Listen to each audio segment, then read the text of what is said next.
Ang ebolusyon ng tao. Isang kwento ng pag-ibig, kapangyarihan, at pagbabago ng lahi. Sa paglipas ng panahon, nagbago ang mundo, at kasama nito, ang tao. Ngunit sa gitna ng ebolusyon, may iisang tanong na nananatili. Hanggang saan ang kaya mong baguhin, para mabuhay at magmahal? Huwag kalimutang mag-like, comment, at subscribe para sa susunod na kabanata. Pakinggan mula umpisa hanggang dulo para sa buong karanasan ng kwento.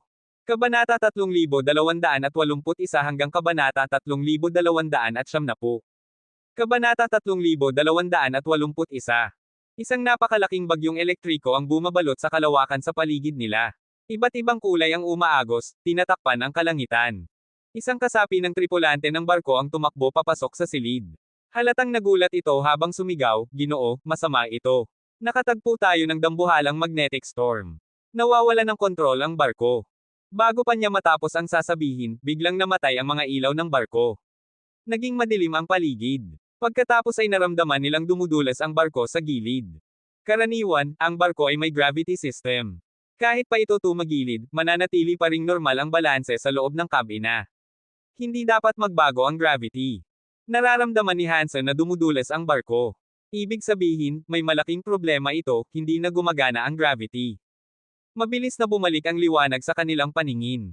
Sa labas ng barko, ang magnetic storm ay napakaliwanag na tila bintana. Dumaraan ang makukulay na ilaw sa malakristal na mga bintana.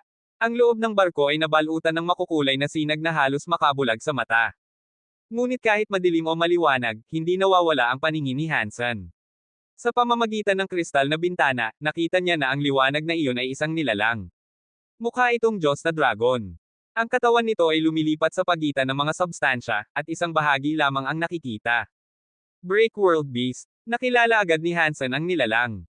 Ang bilis nitong dumating. Nakakunot noong sabi ni Sky King. Akala niya ay natakasan na niya ang humahabol sa kanya at magkakaroon pa siya ng oras. Hindi niya inaasahan na makakabalik agad ang Breakworld Beast. Saka pa lamang nagsisimula si Hansen. Kalahati pa lamang ng kanyang presensya ang napuputol. Tumakas na lang tayo. Ginamit ni Hansen ang Dunction Aura upang takpan ang barko. Nais niyang gamitin ang Galaxy Teleportation kasama ang buong barko. Ngunit napansin agad ni Hansen na kakaiba ang espasyo roon. Para bang hinihiwa ito ng isang mahiwagang kapangyarihan. Hindi siya makapag-teleport. Lumabas ang kakaibang mga notes sa katawan ni Zhao Ninger. Ipinagpakpak niya ang mga pakpak habang umuugong. Ang tunog ng kanyang sigaw ay yumanig sa bagyo, ngunit nanatili pa ring marami ang nagngangalit na uno sa paligid. Roar! Isang alulong ng dragon ang yumanig sa universo. Sinalungat nito ang tinig ni Zhao Ninger, dahilan upang humina ang kanyang boses. Tumaas ang kilay ni Zhao Ninger. Naghanda siyang gamitin ang kanyang asking heart sounds, ngunit bago pa siya makapagsalita, nagsimulang humupa ang unos ng mga substansya. Lumipad ang barko palayo sa unos, ngunit hindi na sila nasa parehong sistema. Pumasok sila sa isang lugar na napapalibutan ng mga sandata sa lahat ng direksyon. Soldier Night Sky. Nagbago ang mukha ni Hansen at Sky King. Ang buong barko ay dinala sa una sa 33 skies. Mula sa itaas, nakita ni Hansen at ng iba pa ang kagubatan ng mga sandata. Naroon ang isang dambuhalang nilalang na hugis dragon na nakabitin. Ang katawan nito ay nababalot ng kuryente at nagliliwanag ng kakaibang bahagharing kulay. Ang unos ng substansya ay tiyak na gawa ng nilalang na iyon. Ang ulo ng dragon ay mukhang halimaw. May mahahabang pulang buhok at 3 mata. Ang katawan nito ay nasa loob ng isang balat na parang kabibe. Mukha itong tao, pero hindi tao, mukha ring insekto, pero hindi rin. Ang kakaibang lalaki ay nakatayo sa ibabaw ng ulo ng bahagharing Diyos na dragon. Kakaiba ang tono nitong nagsabi, "Hansen, may daan tungo sa langit pero di mo tinatahak. Ang impyerno ay walang pinto, ngunit kumakatok ka. Ang pagiging kaaway ng God Chaos Party ay nangangahulugang kamatayan. Alam mo ba kung gaano ka nakasiguradong patay? Ninger, protektahan mo si Kyuyi at ang barko." Mabilis na naglaho si Hansen at lumipad palabas ng barko. "Sasama ako sayo." Sumabay din si Sky King at lumipad patungo sa kalangitan. "Pwede mo bang sabihin kung sino ka? At kung anong posisyon mo sa God Chaos Party na pinaglilingkuran mo?" Tanong ni Hansen na hindi pa nagsisimula ng labanan. Nagtanong lang siya ng may ngiti. Ang bahagharing Diyos na dragon ay isang Breakworld Beast, ngunit ang kakaibang lalaki ay hindi. "Ako si Shoot Shadow, pinuno ng God Chaos Party," sagot ng lalaki ng may pagmamalaki. "Bakit mo hinaharangan ang daan ko?" Tanong ni Hansen na may ngiting tila inosente. Kung hindi lang dahil sa pagiging maaway ng aming pinuno, matagal ka ng patay. Ngayon, pinakikialaman mo pa ang pagsubok ng God Chaos Party. Hindi ka namin pahihintulutang mabuhay pa. Mamatay ka na. Galit na sigaw ni Shoot Shadow habang hinawakan ang sungay ng bahagharing Diyos na dragon. Pagdakay gamulong ang katawan ng bahagharing Diyos na dragon. Ang bahagharing substansya ay kumalat sa buong kalupaan. Hindi na makita ni Hansen ang paligid. Nanlamig ang ekspresyon ni Sky King. May kakaibang kapangyarihan ang umusbong sa kanyang katawan, ngunit hindi siya agad umatake sa nagngangalit na substansya. Habang nagtataka si Hansen sa gagawin ni Sky King, biglang nagsimulang umungol ang napakaraming sandata. Sa susunod na sandali, libo-libong sandata ang bumiyak sa espasyo at lumipad paitaas, tulad ng ulan na umaakyat mula sa lupa, pinupunit ang substansyang bumabalot sa langit. Napatingala si Hansen. Saan man siya tumingin, puro sandata sa kalangitan. Nabigla siya. Ito ang mga sandatang mula sa Soldier Knife Sky. Napakarami nito at sabay-sabay silang naglabas ng nakakatakot na kapangyarihan. Sunod-sunod nilang tinatamaan ang unos ng substansya. Maraming sandata ang nasira ng mga substansya, ngunit mas marami pa ang lumilitaw, parang walang katapusan. Unti-unting humina ang unos ng substansya. Kayang kontrolin ni Sky King ang mga gene weapon races ng Soldier Knife Sky, napaisip si Hansen. Tinulungan ni Hansen si Zhao Ninger na makatakas mula sa God Chaos Party. Hindi pa man ito kumikilos laban kay Sky King, agad na ipinadala ng God Chaos Party ang isang matandang pinuno at isang Break World Beast upang habulin siya. Ibig sabihin, napakahalaga ni Sky King sa God Chaos Party, marahil higit pa kay Zhao Ninger. Kayang kontrolin ni Sky King ang mga sandatang nasa Soldier Knife Sky, kaya naisip ni Hansen na baka espesyal ang kaluluwa nito. Sa kanyang nakaraang buhay, isa siya sa 8 general ni Ancient Devil. Nakagugulat ang kanyang pagkakakilanlan. Maaaring may koneksyon siya sa 33 skies. Kung hindi, mahirap ipaliwanag kung bakit kaya niyang kontrolin ang mga gene weapon races ng Soldier Knife Sky. Sa nakaraang buhay niya, ang pinakamalakas niyang kapangyarihan ay tinawag na 33 Sky Power. Mahirap isipin na isa lang iyong pagkakatugma. Nawala na ang unos ng substansya. Muling lumitaw ang katawan ni Shoot Shadow at ng bahagharing Diyos na dragon. Wala pa kayong kakayahang patayin kami. Kung gusto ninyo, humingi kayo ng tulong kay Chinshu, malamig na sabi ni Sky King kay Shoot Shadow. Libo-libong sandata ang nakatutok kina Shoot Shadow at sa bahagharing Diyos na dragon. Para bang kung nanaisin ni Sky King, maaari niyang punatin ang kanilang mga katawan gamit lamang ang kanyang isip. Ngunit hindi natakot si Shoot Shadow. Para bang inaasahan na niya ito. Lin Jin? Masyado kang lumaki ang ulo, malamig na sabi ni Shoot Shadow. Bigla niyang hinawakan ang ulo ng bahagharing Diyos na dragon at sa malademonyong tinig ay sumigaw, halika. Lightstream, ipakita mo sa kanila ang tunay mong kapangyarihan bilang Breakworld Beast. Sa kasabay na pag-ugong ng kanyang sigaw, nagliwanag ang katawan ng bahagharing Diyos na dragon. Nagbago ito sa anyong sibat ng liwanag, ang Lightstream Dragon Spear, na nasa kamay ngayon ni Shoot Shadow. Kabanata 3282. Napatigil si Sky King. Ang presensya ng Lightstream Dragon Spear ay nagdulot ng biglang kabog sa kanyang dibdib, isang palatandaan ng matinding panganib. Sa nakaraan, si Sky King ay isang napakalakas at makapangyarihang nilalang. Sa sandaling maramdaman niyang may panganib, agad siyang kumikilos. Kaya't nagpasya siyang mauna sa pag-atake upang supulan si Shoot Shadow. 10 taon pa lamang nabubuhay si Sky King sa kasalukuyang buhay na ito, at kakaunti pa lang ang kanyang nagawa. Ngunit kamakailan lamang ay natanggap na niya ang kanyang life soul at nabawi ang mga alaala ng kanyang nakaraang buhay. Bagaman hindi niya nadala ang karamihan sa kanyang mga kasanayan sa Universe of Kingdoms, ang kanyang life soul pa rin ang kanyang pangunahing sandata sa labanan. Iba siya kay Zhao Ninger. Hindi pa ganap na nagkakaisa si Sky King sa kanyang life soul. Ganoon din ang Lightstream Dragon Spear, hindi pa ito lubusang nagkaisa sa may-ari nito. Sa kasalukuyan, pareho lamang sila ni Chu Yuan sa antas, isang beginner Breakworld person. Sa likuran ni Sky King ay lumitaw ang isang aninong tila demonyo. Naging hangkag itong anino na parang sinusunog siya. Bigla niyang ginamit ito upang basagin ang mundo. Dumaan ang kanyang katawan sa maraming patong ng espasyo at biglang lumitaw sa harap ni Shoot Shadow. Tumapak siya sa sungay ni Shoot Shadow. Masyado kang mabagal, malamig na sabi ni Shoot Shadow. Sa di maipaliwanag na paraan, nakataas na pala ang Lightstream Dragon Spear. Tumusok ito sa paa ni Sky King, at agad na naglaho ang kanyang katawan bilang isang anino.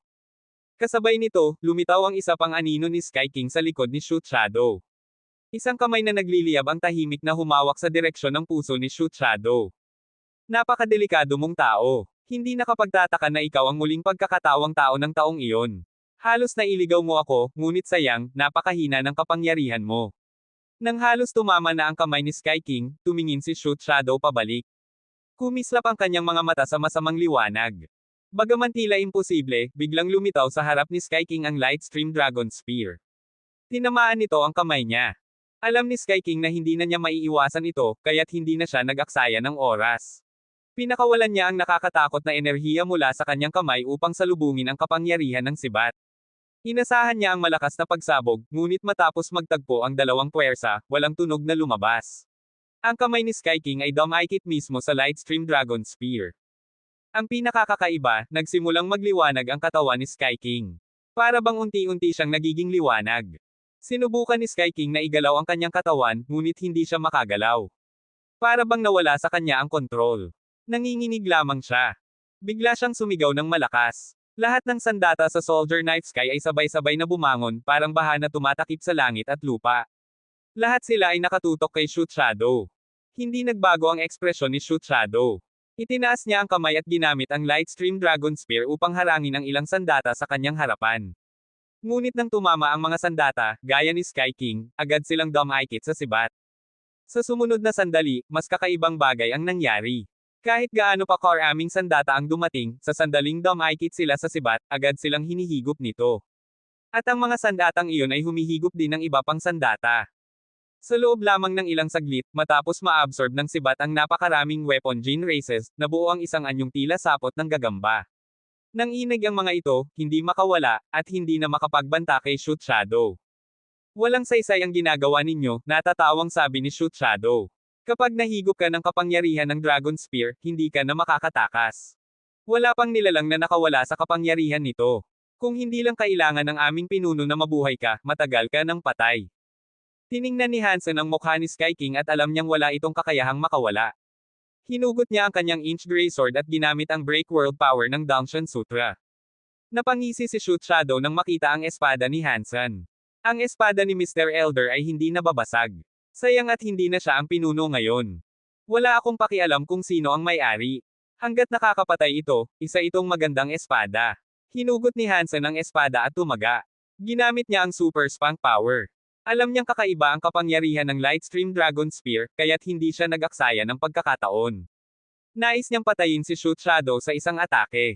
Iwinasiwas ni Shoot Shadow ang sibat. Ang sapot na gawa sa mga sandata ay gumalaw upang harangin ang Inch Grey Sword. Katsa! Ang kapangyarihang nakapaloob sa Super Spunk ay nagtipon ng matinding enerhiya. Agad nitong winasak ang pader ng mga Gene Race weapons. Tulad ng pagputol sa kawayan, diretso itong tumama kay Shoot Shadow. Itaas ni Shoot Shadow ang sibat upang salubungin ang atake. Tumama ang Inch Grey Sword sa katawan ng sibat. Ang matibay na katawan ng sibat na tila nababalutan ng mga kaliskis ng dragon ay bahagyang nahati ng espada, ngunit hindi ito tuluyang nabali. Kasabay nito, naramdaman ni Hansen ang kakaibang enerhiyang dumaloy mula sa sibat patungo sa kanyang espada. Nanlambot ang kanyang katawan at parang nangalay. Hinahatak siya papalapit sa sibat. Ang lakas sa loob niya ay nagiging liwanag, lumalabas, at napupunta sa sibat. Namangha rin si Shoot Shadow. Nang makita niyang may sugat ang sibat, ngumiti siya ng kakaiba. Buti na lang hindi mo kayang gamitin ng lubusan ang kapangyarihan ng Inch Grey Sword. Kung kaya mo iyon, delikado ako. Pero sa ngayon, hawak ko ang buhay mo. Kung gusto kong mabuhay ka, mabubuhay ka. Kung gusto kong mamatay ka, mamamatay ka. Si Mr. Elder ay gusto lang buhay si Lin Jin, wala siyang sinabing dapat kitang buhayin. Hindi nakinig si Hansen sa mga sinasabi nito.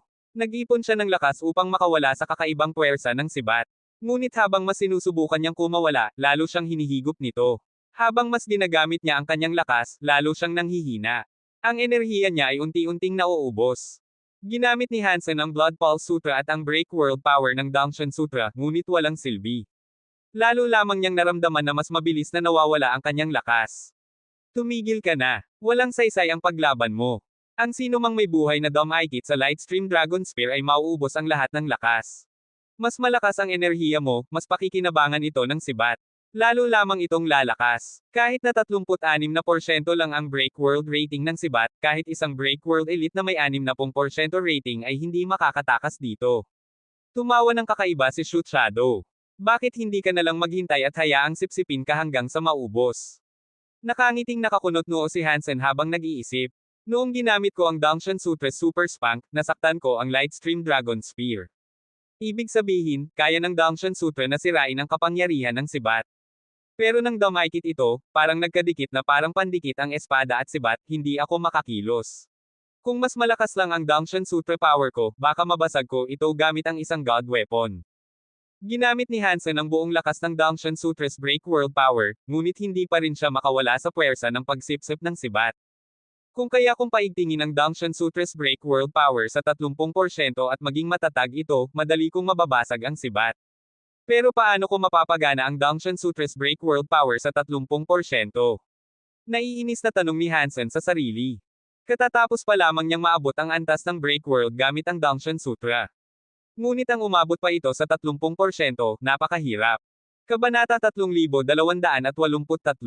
Kapag natutukan ka ng kapangyarihan ng Dragon Spear, kahit ang isang tunay na Diyos ay hindi makakatakas.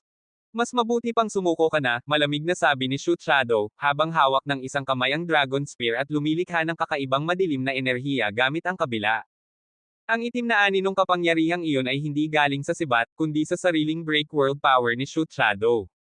Noong nakaraan, naghiwalay ang God Chaos Party at ang mga God Spirits. Pinalitan pa nila ang huling pinuno ng Geno Hall para muling simulan ang universo. Ang katotohanan iyon pa lamang ay nagpapakita kung gaano kakilabot ang kanilang lakas. Ang mga nilalang na nakaligtas sa ganoong uri ng reboot ay hindi basta-basta, sila ay mga nilalang na nakarating sa sukdulan ng kapangyarihan. Inilapat ni Shoot Shadow ang kanyang kamay upang dakmain si Hansen, na sa oras na iyon ay nakatali ng enerhiya ng Lightstream Dragon Spear. Hindi man siya direktang tinamaan, 5 marka ng daliri ang biglang lumitaw sa leeg ni Hansen, na para bang may nakahawak dito. Kung titingnan ng anino ni Hansen, makikita ang isang itim na braso ng anino na kumakapit sa kanyang leeg. Akala ko ay dakila ka dahil natalo mo si Burry Path God, ngunit ganito lang pala kalakas ang isang tulad mo. Mukhang wala na talagang kwenta si Burry Path God, pang-uuyam ni Shoot Shadow, habang patuloy na pinipiga ng hindi nakikitang kamay ang leeg ni Hansen. Hindi ako nagyayabang, malamig na tugon ni Hansen. Ang kanyang katawan ay nagmistulang yellow jade, ang buhok ay parang mga hibla ng yelo, at ang balat ay kasing puti ng nyebe.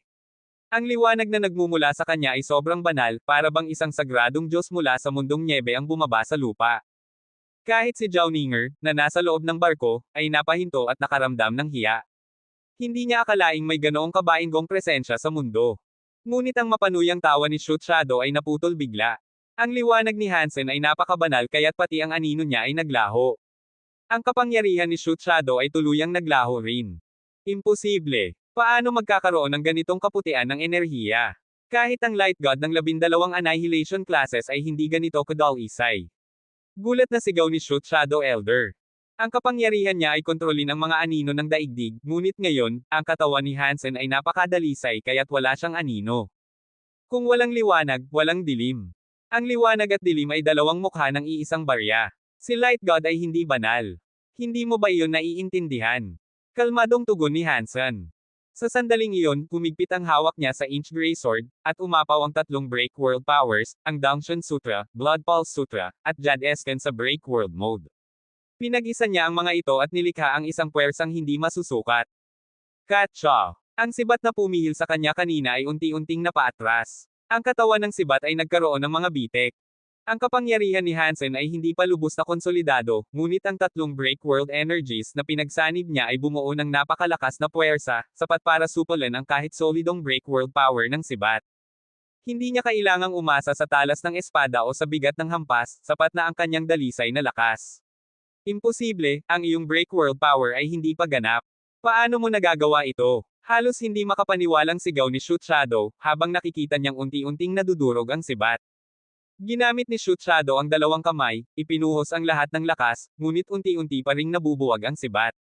Samantala, sa ika-33 langit, pinapanood ni na Burry Path God at ng iba pang kasapi ng God Chaos Party ang labanan. Kung magpapatuloy ito, mamamatay si Shoot Shadow, sabi ng isang nilalang. Dapat ba natin siyang tulungan? Bakit natin siya tutulungan? Sagot ng isa. Pinili niyang kumampi kay Chinchu. Mas mabuti kung mamatay siya. Pero kung mamamatay siya rito, nakakahiya sa ating lahat, sabi ng iba pa. At baka mawala ng tiwala sa atin si Chinchu. Tahimik na tumingin si Burry Path God sa salamin na nagpapakita ng laban. Hindi mahalaga kung mamatay si Shoot Shadow, pero nakaka-curious si Lin Jin, aniya. Napansin nyo ba? Nang si Zhao Ninger ang nanganganib, hindi kumilos si Qin Shu. Pero ngayong si Lin Jin ang kasangkot, nagpadala pa siya ng Shoot Shadow at ng Lightstream Dragon Spear. Hindi ba't nakakapagtaka iyon? Tumango ang isa. Tama ka. Parang may espesyal na dahilan. Katcha. Tuluyang biniyak ng Inch Grey Sword ang Dragon Spear. Ang Lightstream Dragon Beast na naging sibat ay bumalik sa orihinal nitong anyo. At isang pamilyar na tinig ang umalangaw-ngaw sa isip ni Hansen. Mas mahigit, Breakworld Beast Hunted, Lightstream God Dragon. Nakuha ang Lightstream God Dragon Beast Soul. Nakuha ang Breakworld Gene. Kabanata 3284. Isang kristal na hugis luha ang nalaglag mula sa nabasag na Dragon Spear. Dinampot iyon ni Hansen habang patuloy siyang humahataw kay Shoot Shadow gamit ang Inch Grey Sword sa kabilang kamay. Nagulat si Shoot Shadow. Ang kanyang katawan ay naging anino. Gaano man siya tumakbo, hindi siya makawala sa espada ni Hansen para bang nakatali siya rito. Ang Inch Grey Sword ay pababa ng papas lang sa ulo ni Shoot Shadow. Kahit isa siyang Breakworld Elite, marahil ay hindi niya kakayanin ang tindi ng talas ng espada. Beats! Kasabay ng tunog ng espada, isang liwanag ng espada ang lumitaw, tila tumagos ito sa kawalang hanggan, bumagsak sa talim ng Inch Grey Sword. Natigilan si Hansen. Nakilala niya ang ataking iyon. Sa kanyang mga panaginip, nakipaglaban siya rito ng maraming ulit. Ito ang parehong espada na ipinakita sa kanya ng Big Sky Demon. Maraming beses niya itong nakita sa panaginip. Ngunit ngayong nasalayan niya ito sa totoong buhay, nakaramdam siya ng takot, ngunit hindi siya umatras. Sumabog ang nakakabighaning lakas. Ginamit ni Hansen ang espada bilang pamalit sa kanyang kutsilyo at humampas patungo sa liwanag ng espada na tila kayang hatiin ang lahat ng bagay. Dong! Naitulak pa atras si Hansen at ang Inch Grey Sword ng liwanag ng espada. Hindi tumigil ang enerhiya nito, patuloy nitong sinusupil ang espada ni Hansen. Boom! Tumilapon ang katawan ni Hansen sa kagubatan ng mga sandata, lumilikha ng uka sa lupa na 10,000 milya ang haba. Maraming weapon gene races ang nataman at nagtalsikan sa paligid. Sa dulo ng uka, may lumitaw na malaking butas sa bato. Nakatayo doon si Hansen, parehong kamay nakahawak sa Inch Grey Sword. Suot niya ang Dunction Armor, ngunit nagsimulang mag-crack ang mga gauntlet nito. Pati mga daliri ng kanyang baluti ay nagkakabitak at nagbabagsakan. Ang liwanag ng espada ay patuloy na nakatapat sa Inch Grey Sword. Ang napakalakas na presyon ay unti-unting nagtutulak pa atras sa espada ni Hansen. Nanginginig ang kanyang mga braso habang patuloy na nakikipagsagupaan. Ngayon lang niya tunay na naranasan ang lakas ng espada, at naunawaan niya kung bakit kahit ang Big Sky Demon ay halos mapatay nito. Ang Big Sky Demon ay may break-world rate na 70%. Basag-basag ang katawan ni Hansen, ang kanyang mga laman loob ay tila nagkakandadurog. Lalo pang lumalakas ang liwanag ng espada. Roar! Sumigaw si Hansen tulad ng isang halimaw at biglang pumasok sa Super God Spirit Mode. Ang Inch Grey Sword ay naglabas ng puting enerhiya. Napaatras siya ng bahagya at hinampas ang liwanag ng espada pababa, tuluyang naitulak ito palayo. Umalis tayo! Sigaw ni Hansen, sabay kagat sa labi. Binutis niya ang espasyo gamit ang kamao, nilikha ang daan sa Soldier Night Sky at sa Universe of Kingdoms. Itinulak niya ang barko palabas at sinamahan ito. Nakita ito ni Sky King at, sa takot, sumunod siyang tumakbo sa lagusan. Sa tingin mo makakatakas ka?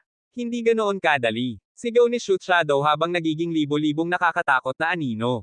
Nilusob nila sina Hansen, Sky King, at ang barko. Naipit ang anino ni Sky King, kaya't ginamit nito ang mga kasanayan upang makalaban. Samantala, sugatan si Hansen.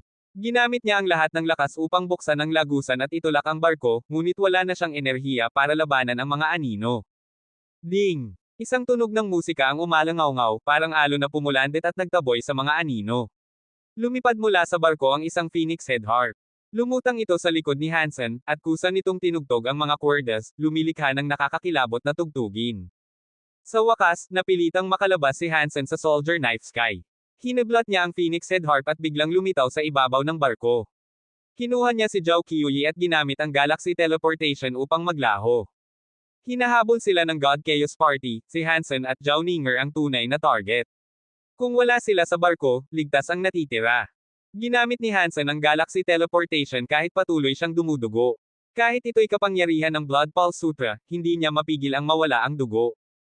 Hindi alam kung ilang sistema ang nilundag nila. Sa huli, nang hindi na makayanan ni Hansen ang pinsalang dulot ng teleportation, bumagsak siya sa kalawakan.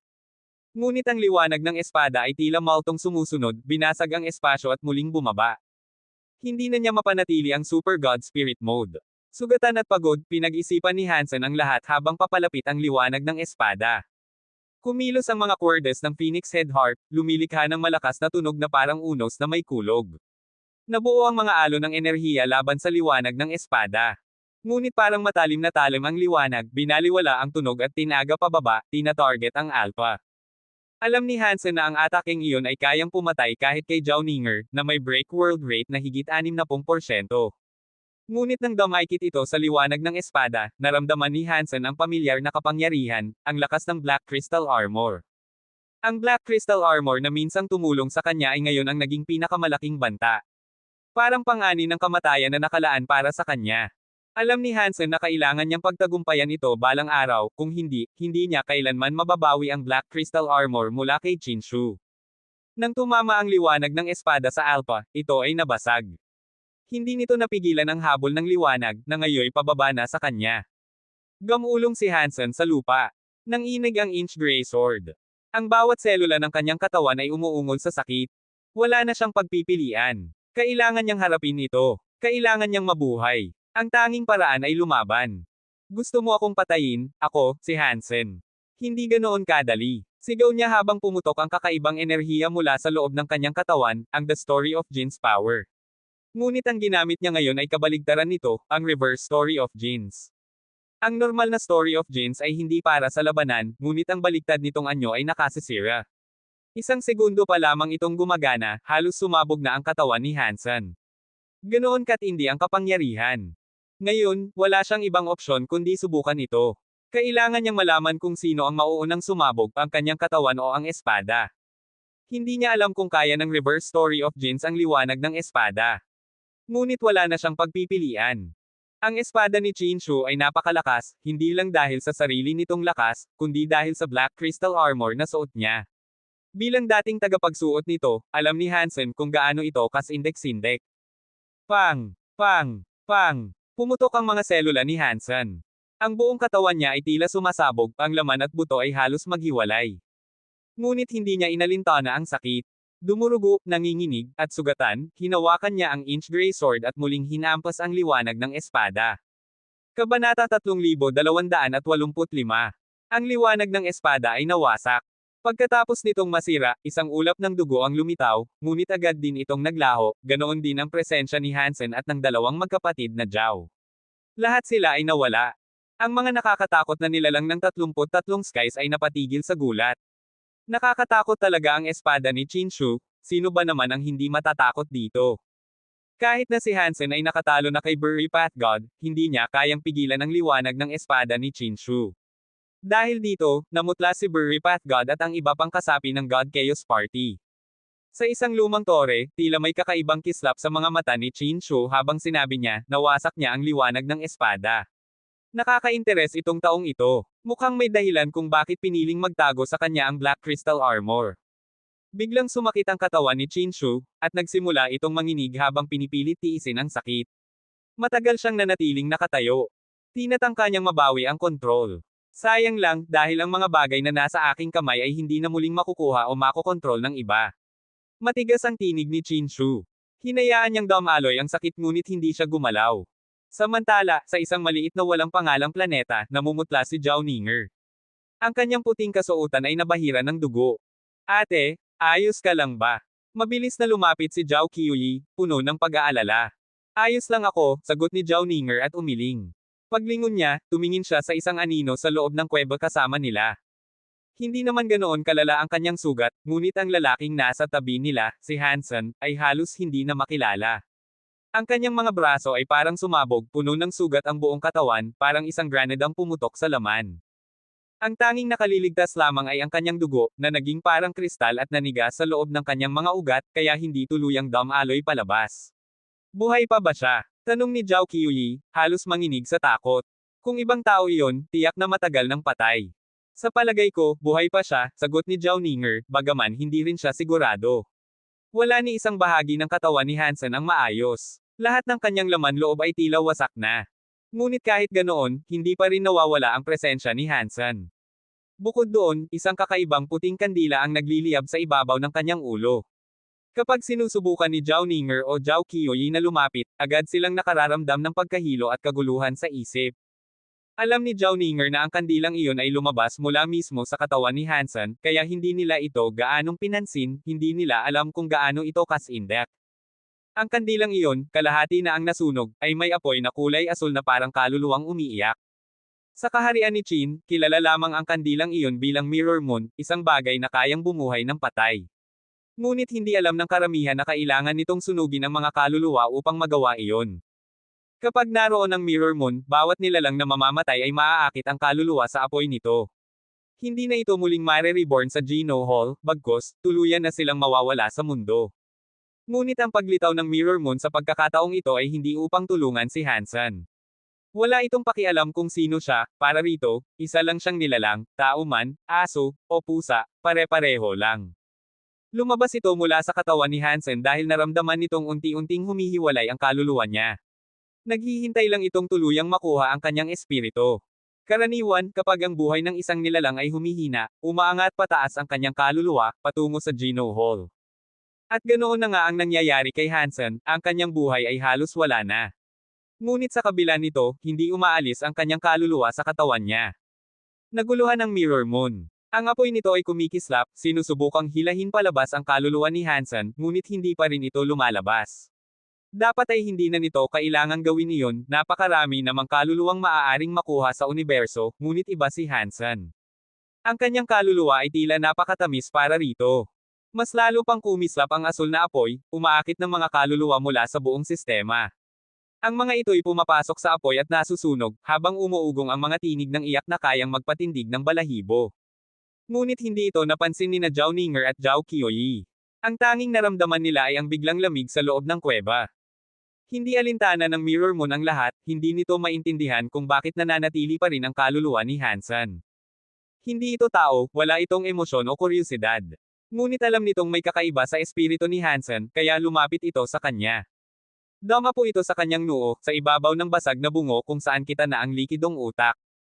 Pagdampi ng kandila, narinig ang tunog na parang balat na nilalagyan ng nagbabagang bakal, sasts. Kabanata 3286. Ang kandila ay nagmistulang apoy ng kaluluwa na unti-unting bumalot sa buong katawan ni Hansen. Ang apoy ng kandila ay hindi kayang sunugin ang laman, ngunit kaya nitong sunugin ang kaluluwa. Gaano man kalakas ang katawan ng isang nilalang, hindi nito kayang protektahan ang sariling espiritu. Ngunit si Hansen ay isang pambihirang kaso. Dahil sa kanyang Super God Spirit Mode, ang kanyang katawan at kaluluwa ay hindi mapaghihiwalay. Ito ang dahilan kung bakit hindi umaalis ang kanyang kaluluwa mula sa katawan niya. Maraming nilalang mula sa mga sanctuaries ang may Super God Spirit Mode, ngunit magkakaiba ang uri nito sa bawat isa. Katulad ni Hansen, ang sa kanya ay natatangi. Maging sina Little Flower at Linger, na taglay din ang kanyang mga Jin, ay may kanya-kanyang bersyon ng Super God Spirit Mode. Ginagawa nitong parang espiritu ang kanilang katawan. Ang Mirror Moon ay nangangailangan ng mga kaluluwa, hindi mga katawan. Walang saysay dito ang laman. At dito nagsimula ang problema. Dahil si Hansen ay iisang anyo ng katawan at kaluluwa, nahirapan ang Mirror Moon na sunugin siya. Gayunman, nang bumalot ang apoy sa kanya, tila nagkaroon ng kakaibang reaksyon ang kandila. Habang pinagmamasdan ni na Zhao Ninger at Zhao Qiuyi ang katawan ni Hansen na tinutupok ng asul na apoy, hindi nila alam kung ito ba'y pagpapahirap o pagtulong. Ate, magiging ayos lang ba si Hansen? Tanong ni Zhao Qiuyi, ng pag-aalala. Lumabas mula sa katawan ni Hansen ang kandilang iyon, sagot ni Zhao Ninger.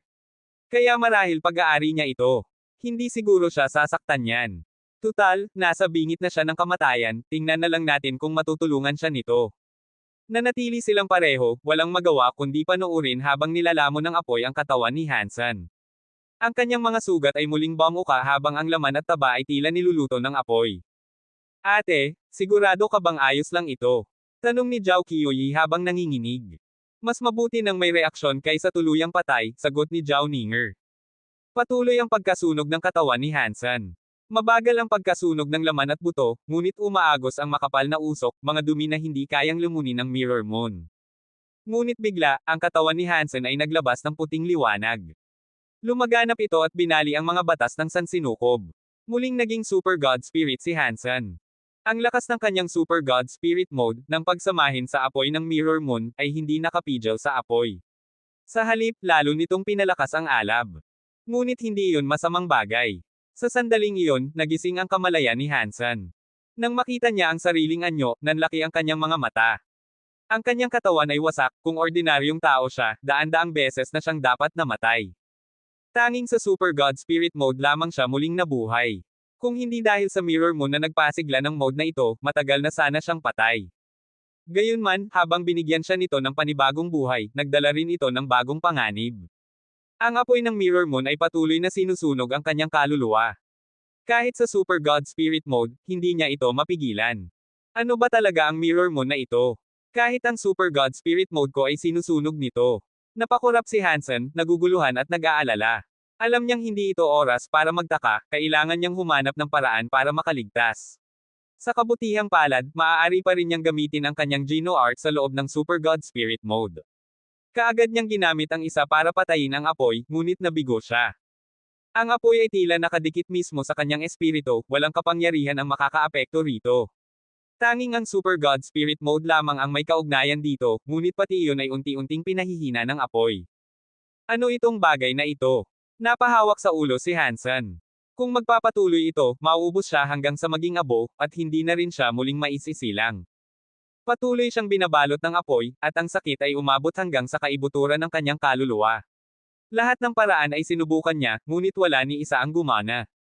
Ano ang gagawin ko? Tanong niya sa sarili, habang unti-unting nababalot ng kawalan ng pag-asa. Big Sky Demon, nasaan ka? Tinawag ni Hansen, umaasang maririnig siya ng matandang demonyo na may kaalaman sa lahat. Ngunit walang tugon. Hindi niya alam na si Big Sky Demon ay matindi pa ring sugatan at nananatili sa loob ng kanyang panaginip. Hanggat hindi siya pumapasok doon, hindi niya ito makikita. Patuloy na sinusunog ang kanyang espiritu, isang paghihirap na tila walang katapusan. Bawat segundo ay parang isang siglo ng pighati. Mamamatay ba talaga ako rito? Naisip ni Hansen, habang unti-unting binabalot ng kadiliman. Naalala niya si Jianran, ang kanyang anak na si Little Flower, si Linger, pati ang kanyang ina, si Luolan, at ang kanyang ama, si Han Yufei. Napakarami pa niyang hindi natatapos. Ngunit gaano man niya gustong mabuhay, wala siyang magawa para baguhin ang sitwasyon. Para kay Chinshu, si Hansen ay isang aksidente lamang, isang taong hindi kayang kontrolin ang Black Crystal Power at pinapayagan ng Black Crystal Armor na kumilos sa halip nito. Ang mga tao mula sa sanctuaries ay hindi likha ni Chinshu, kundi ni World King God, na ginamit ang katawan ni Chinshu at mga crystallizer. Sa kanyang paningin, ang mga ito ay mga di-purong nilalang. Si Hansen ay produkto lamang ng pagkakataon, ngunit patuloy siyang lumalaban para mabuhay. Ano pa ang magagawa ko? Hinugot ni Hansen ang lahat ng kanyang gamit, ngunit wala ni isa ang nakatulong. Kahit ang kapangyarihan ng Demon God Sword ay walang epekto sa apoy. Pinanood ni na Zhao Ninger at Zhao Qiuyi si Hansen na inilalabas ang lahat ng kanyang gamit, ngunit kakaibang kababalaghan, hindi nasusunog ang mga iyon. Tanging katawan lamang ni Hansen ang tinutupok ng apoy. Napakunot ang noo ni Zhao Ninger. Hansen, kailangan mo ba ng tulong ko? Kabanata 3287. Gamitin mo ang kapangyarihan mo para tulungan akong patayin ang apoy na bumabalot sa akin o sirain ang kalahating natunaw na kandila, sabi ni Hansen kay Zhao Ninger. Agad na nagbagong anyo si Zhao Ninger bilang isang alpha na may ulong phoenix. Nang pinatugtog niya ang mga kwerdas, naglabas ito ng tunog ng asking heart na dumiretso sa kalahating kandila, ngunit tumagos lamang ang malakas na tunog sa apoy at kandila, hindi naapektuhan ang Mirror Moon.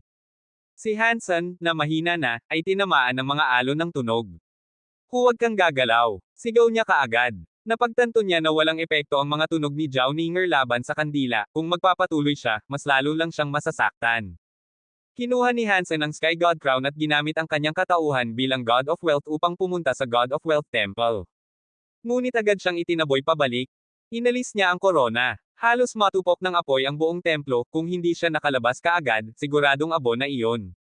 Muli niyang sinuri ang lahat ng gamit niya, ngunit walang isa man ang tumalab. Ibinato niya lahat sa lupa, hanggang sa may isang bagay siyang nakuha na nagpahinto sa kanya.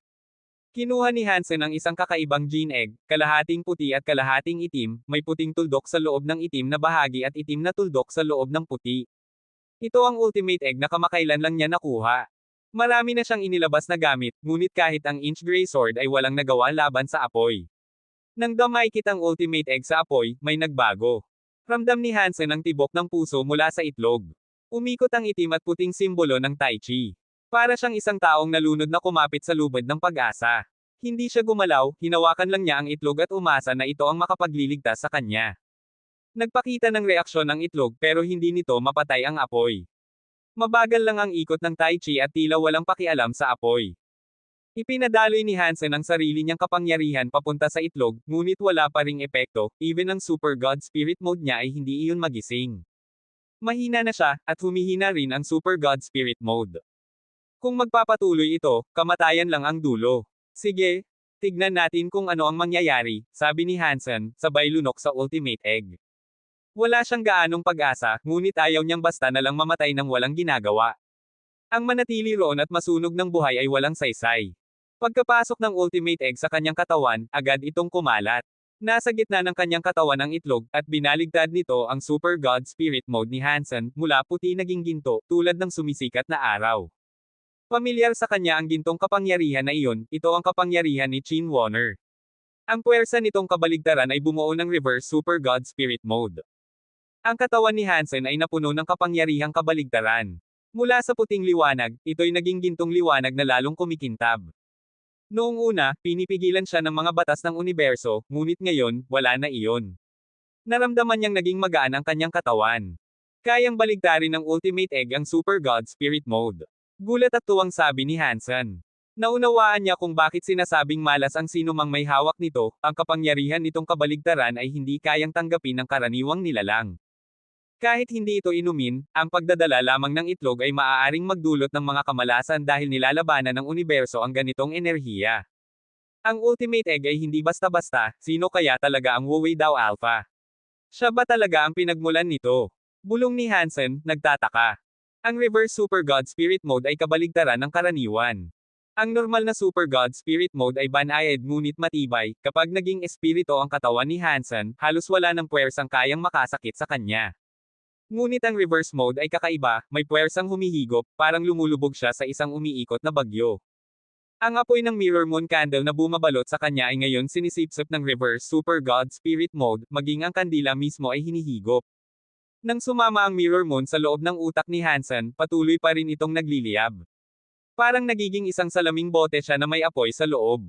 Mas lalo siyang nahirapan. Nilamon ng reverse mode ang Mirror Moon, pero hindi ito tuluyang matuno. Unti-unti siyang nalulusaw. Kahit nabaligtad ang Super God Spirit Mode, pareho pa rin ang resulta, hindi ko pa rin kayang labanan ang apoy ng Mirror Moon. Habang nawawalan siya ng pag-asa, biglang nagbago muli ang Ultimate Egg. Ang Reverse Super God Spirit Mode ay muling naging Super God Spirit Mode.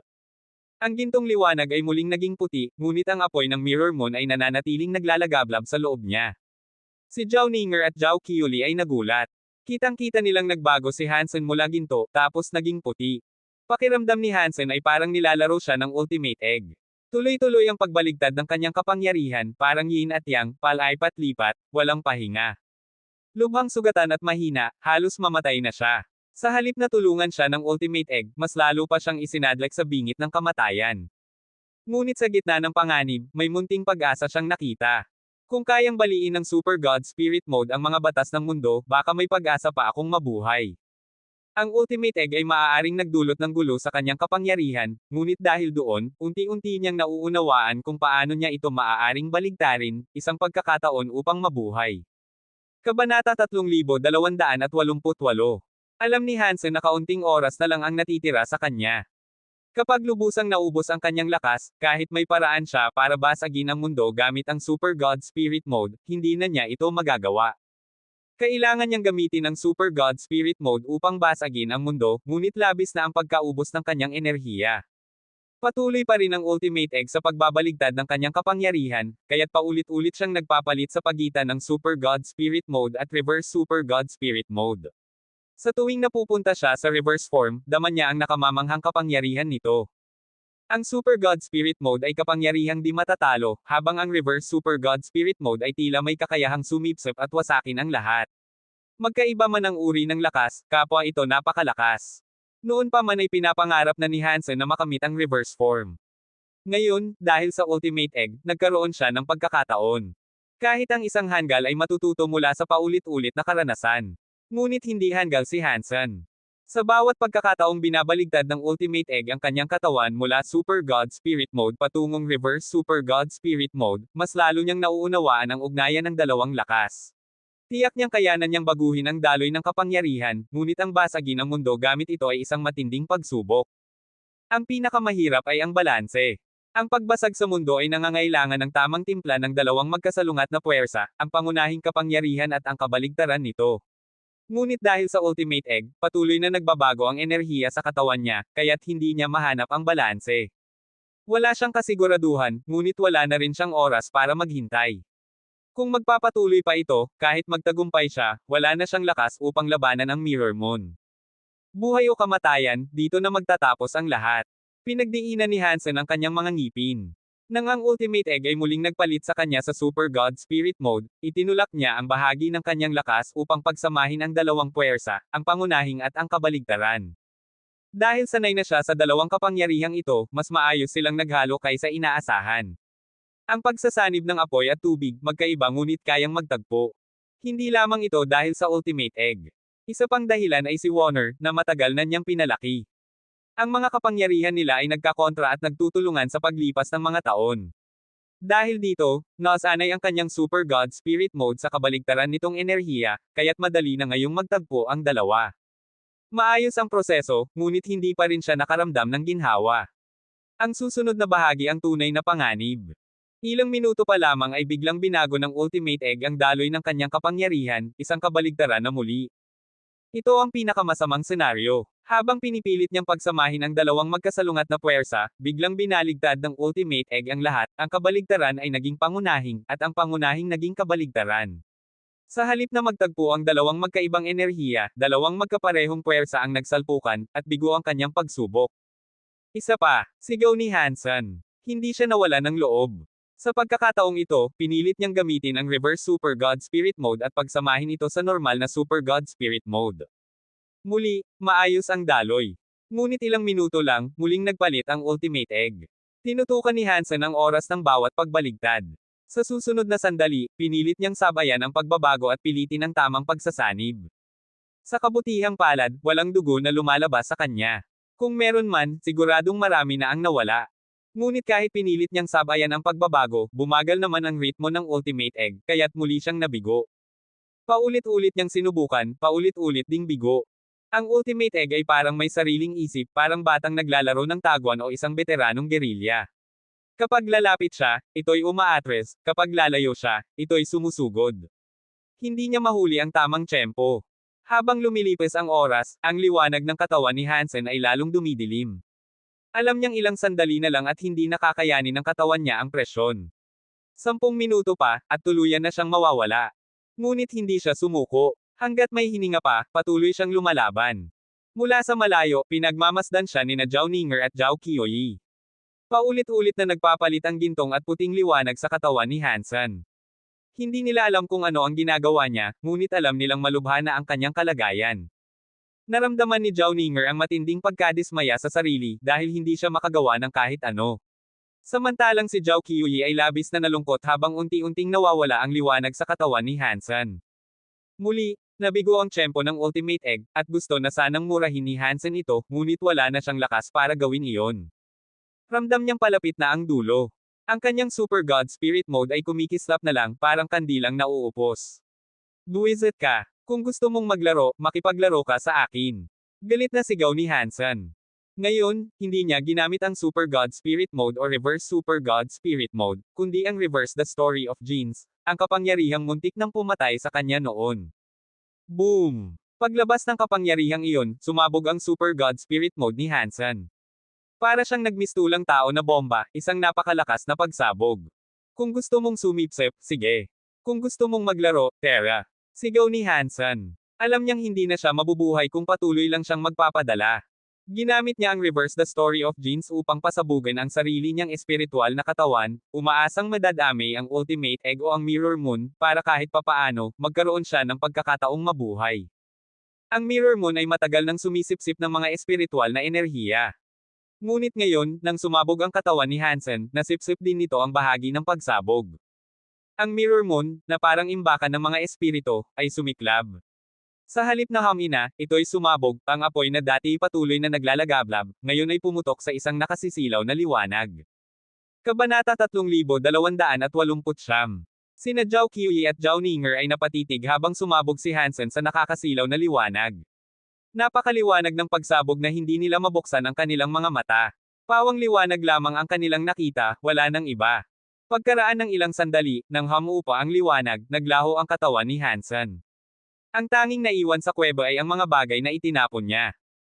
Hansen! Hansen, nasaan ka? Sigaw ni Zhao Qiuyi, puno ng takot at pagkataranta. Napabuntong hininga si Zhao Ninger. Mukhang, hindi na niya kinaya. Napakalakas niya, pero ni siya ay hindi nagawang labanan ang God Chaos Party. Kung ganun, sino pa kaya sa mundong ito ang makakayang tumindig laban sa kanila? Bagaman ayaw ni Zhao Qiuyi maniwalang patay na si Hansen, malinaw ang katotohanan sa harapan nila. Wala na siyang magawa kundi tanggapin ito. Bago pa man, ang katawan ni Hansen ay parang naroon pero parang wala, tila handa nang maglaho anumang sandali. Ang huling pagsabog marahil ay gumamit ng lahat ng natitirang lakas niya. Tipunin natin ang mga gamit niya, wika ni Zhao Ninger. Narinig kong may anak siyang babae sa Qin Kingdom. Dapat nating ibalik ang mga bagay na ito sa kanyang pamilya. Malungkot si Zhao Qiuyi, ngunit tinulungan pa rin niya si Zhao Ninger na pulutin ang mga gamit ni Hansen. Hoy! Hoy! Tigilan niyo yan! Hindi niyo ba ako nakikita? Biglang sabi ni Hansen, nakatayo sa harap nila, gulat na gulat. Ngunit hindi siya marinig o makita ni na Zhao Ninger at Zhao Qiuyi. Para bang wala siyang presensya. Hindi makapaniwala si Hansen kaya tinangka niyang hawakan si Zhao Ninger. Ngunit dumaan lamang ang kanyang kamay sa katawan nito. Nanlaki ang mga mata ni Hansen. Ibig sabihin, patay na ba ako? Bulong niya habang tinitingnan ang sarili niyang mga kamay. Normal ang itsura niya, tila nasa spirit mode, pero hindi pa rin niya matanggap ang ideya na patay na siya. Ginamit niya ang reverse na bersyon ng The Story of Jeans upang itaboy palabas ang Ultimate Egg at Mirror Moon mula sa katawan niya.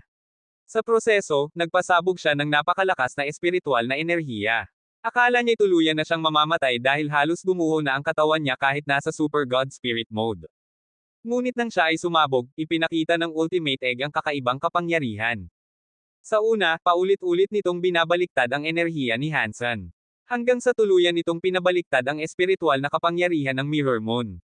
Ang nakamamatay na apoy ng kaluluwa ay naging kabaligtaran, isang lakas na nagbibigay buhay. Ang katawan espiritu ni Hansen, na muntik ng gumuho, ay napuno ng bagong espiritual na lakas. Nabawi niya ang kanyang enerhiya, ngunit kasabay nito'y nagbago ang kanyang kalikasan. Napakaraming espiritu ang nasipsip ng Mirror Moon bago pa ito sumabog. Ang lahat ng kapangyarihang iyon ay napunta kay Hansen sa isang iglap. Hindi niya naunawaan kung ano talaga ang nangyari, ngunit nang matapos ang lahat, buo na muli ang kanyang katawan, nasa spirit form nga lang. Wala siyang puting liwanag tulad ng sa Super God Spirit Mode, ni gintong liwanag tulad ng Reverse Mode. Natural lang ang kanyang anyo, parang normal na tao. Hindi niya agad napansin na nasa Spirit Mode pala siya, hanggang sa mapagtanto niyang hindi siya nakikita o nararamdaman ng iba. Hindi ako patay. Ang mga patay na espiritu ay malinaw na anino lang, walang kalooban, walang sariling isip, bulong ni Hansen. Ngunit nang tumangala siya, nanlaki ang mga mata niya. Noon, gamit ang kapangyarihan ng Mirror Moon, nakikita lamang niya ang mga espiritu na umaakyat sa Geno Hall. Ngayon, nakikita na niya ang lahat ng kaluluwang lumilipad sa kalawakan, at ang napakalaking Geno Hall na tila gusaling Diyos na lumulutang sa kawalan. Dalawa lang ang posibleng dahilan, isip niya. Una, baka dahil sa pagsabog ng Mirror Moon, nakamit ko ang kapangyarihan nito.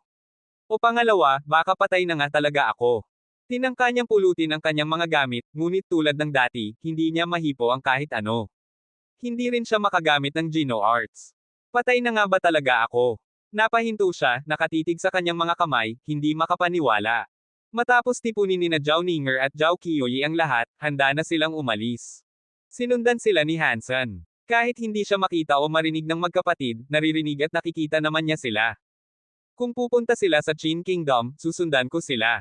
Kahit hindi nila ako makita, makikita ako ni Bauer, sabi niya sa sarili, pilit pinapalakas ang loob. Bilang espiritu, napansin niyang napakabilis ng galaw niya. Sa isang kisap mata, nasa tabi na siya ni Zhao Ninger.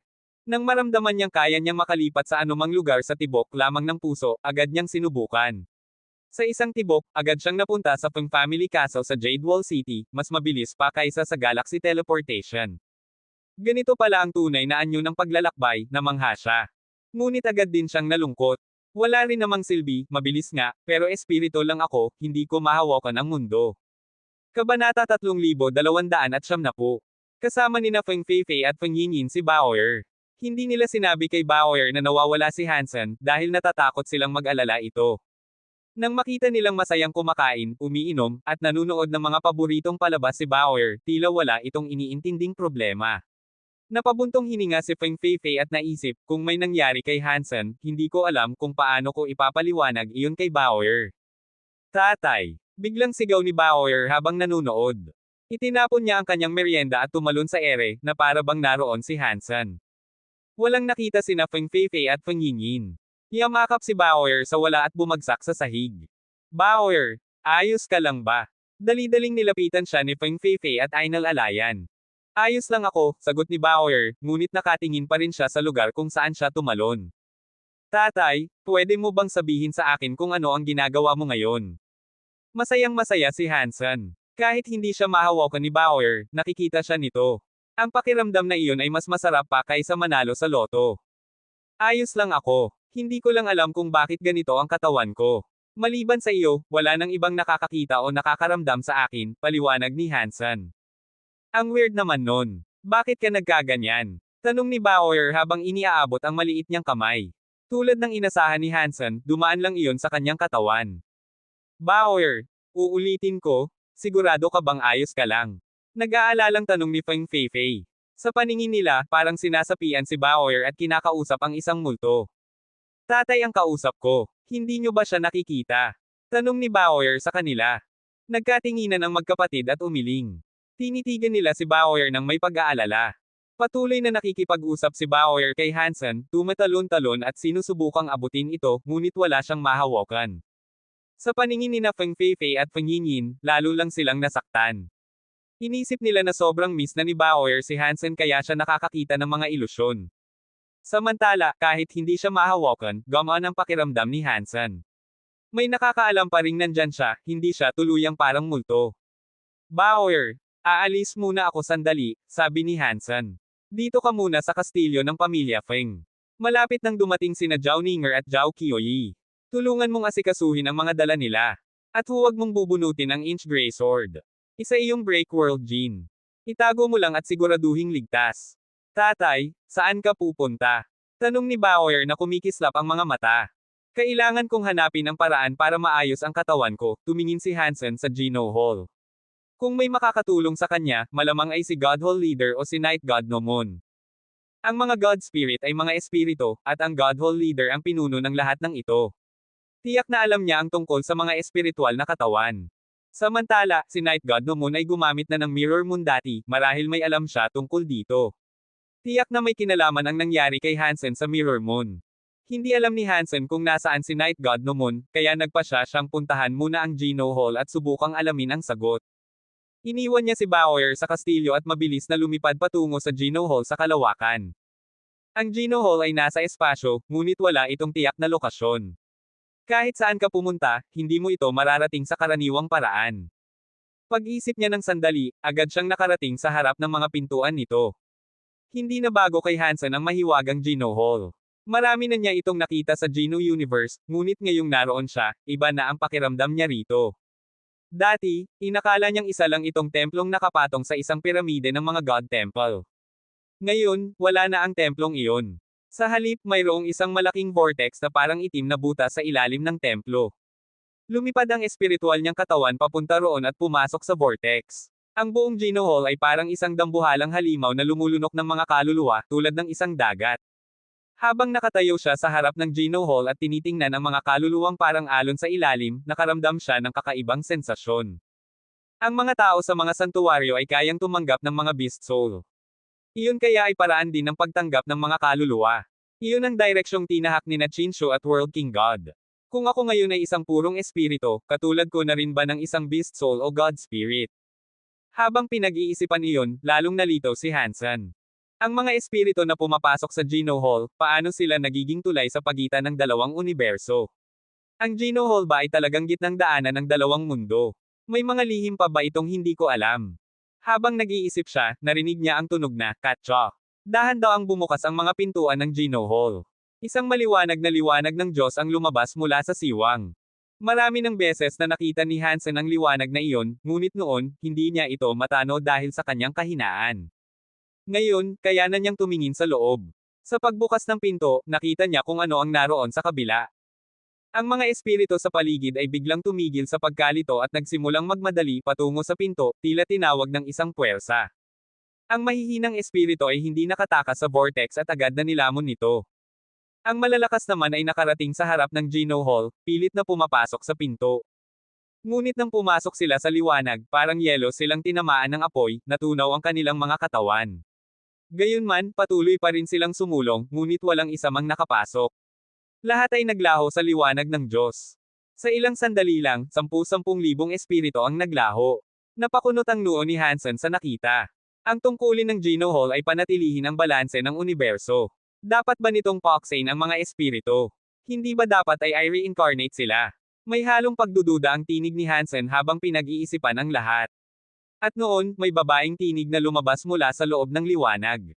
Sa wakas, dumating ka rin.